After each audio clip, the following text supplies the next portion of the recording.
Baik, perkenalkan nama saya Rahel Grace Priscilla Tinggogoy dari Fakultas Ekonomi dan Bisnis dengan program studi manajemen dengan NIM 220611020404 dari kelas B6. Pada saat ini saya akan mempresentasikan tentang bahasa yang lugas dalam genre makro pada modul 2 dengan mata kuliah Bahasa Indonesia dan dosen pengampu Enci Vincewatak SPD MPD. Salam literasi. Bahasa yang lugas adalah bahasa yang langsung menunjuk pada apa yang dibicarakan. Aturan kebahasaan yang dimaksud yakni kaidah penyusunan paragraf yang runtut, pembuatan kalimat efektif, pemilihan kata yang tepat, dan penerapan ejaan yang cermat. Genre makro adalah genre yang secara global menjadi nama jenis teks yang dimaksud, yang di dalamnya masih terdapat sejumlah subgenre yang disebut genre mikro. Selanjutnya, ada beberapa genre makro yang disematkan ke dalam genre-genre makro, meliputi yang pertama deskripsi, kedua prosedur, ketiga rekon, 4 narasi, 5 eksplanasi, 6 eksposisi, dan yang ketujuh diskusi. Selanjutnya kita masuk pada pemakaian ejaan yang cermat. Yang pertama yaitu pemakaian atau penulisan huruf. Kesalahan umum penulisan huruf terjadi pada huruf pertama, kata-kata yang mendahului sebagai berikut, yaitu contohnya nama bangsa, suku, dan bahasa. Huruf pertama nama bangsa, suku, dan bahasa ditulis dengan huruf besar. Contohnya ada di slide ini. Selanjutnya nama tahun, bulan, dan hari. Huruf pertama nama tahun, bulan, hari-hari besar, dan peristiwa sejarah ditulis dengan huruf kapital. Contohnya ada di slide ini. Selanjutnya kita masuk pada judul. Huruf pertama setiap kata dari nama buku, majalah, surat kabar, dan judul keterangan ditulis dengan huruf besar, kecuali kata tugas seperti di, ke, dari, untuk, tetapi, dan yang. Contohnya ada di slide ini.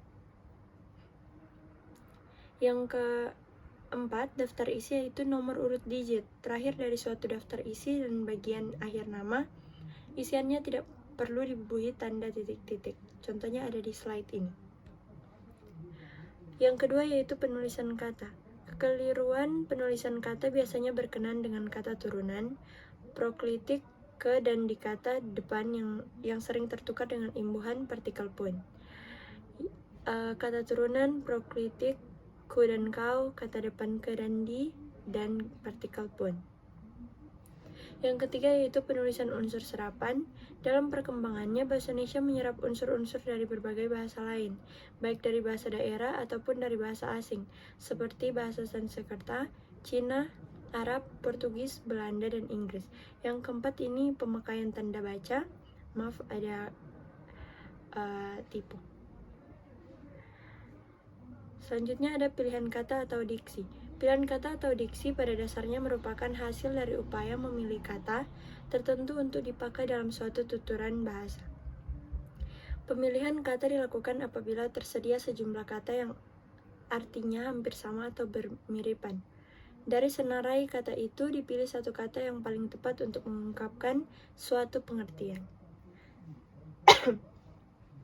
Kalimat efektif yaitu kalimat yang benar dan jelas, akan dengan mudah dipahami orang lain secara tepat.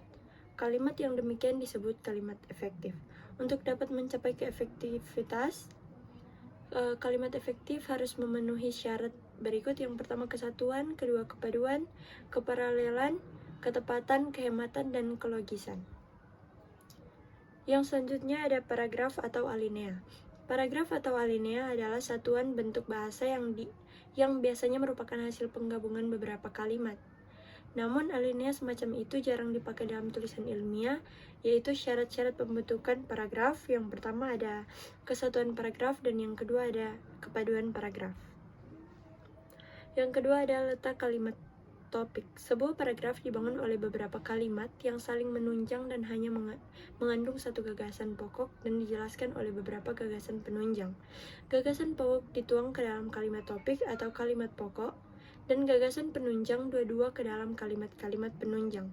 Jadi, setiap paragraf terdiri dari dua bagian, yaitu kalimat topik dan kalimat penunjang. Yang ketiga, jenis paragraf berdasarkan fungsinya dalam karangan. Berdasarkan fungsinya dalam karangan, paragraf dapat dibedakan atas 3. Yang pertama, paragraf pembuka, yang kedua, paragraf pengembang atau penghubung, dan yang ketiga, paragraf penutup. Isi paragraf pembuka bertujuan untuk mengutarakan pokok pembicaraan dalam karangan, sebagai bagian yang mengawali sebuah karangan.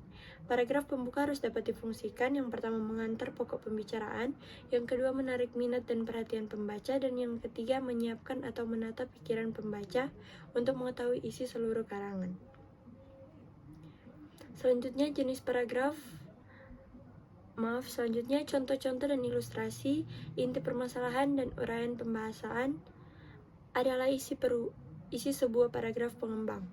Paragraf pengembang di dalam karangan dapat difungsikan untuk yang pertama mengemukakan inti persoalan, yang kedua memberi ilustrasi atau contoh, yang ketiga menjelaskan hal yang akan diuraikan pada paragraf berikutnya, yang keempat meringkas paragraf sebelumnya, dan yang kelima mempersiapkan dasar atau landasan bagi simpulan.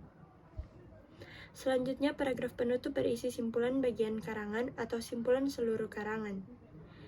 Mengingat paragraf penutup dimaksudkan untuk mengakhiri karangan, penyajiannya harus memperhatikan hal berikut. Yang pertama, sebagai bagian penutup, paragraf ini tidak boleh terlalu panjang. Yang kedua, isi alinea harus berisi simpulan sementara atau simpulan akhir sebagai cerminan inti seluruh uraian. Dan yang ketiga, yaitu sebagai bagian yang paling akhir dibaca, hendaknya paragraf ini dapat menimbulkan kesan yang mendalam bagi pembaca. Terima kasih, sekian dari presentasi saya. Kurang dan lebihnya saya minta maaf. Kiranya materi ini bisa menjadi tambahan ilmu bagi kita semua yang mendengarkan. Terima kasih, salam literasi.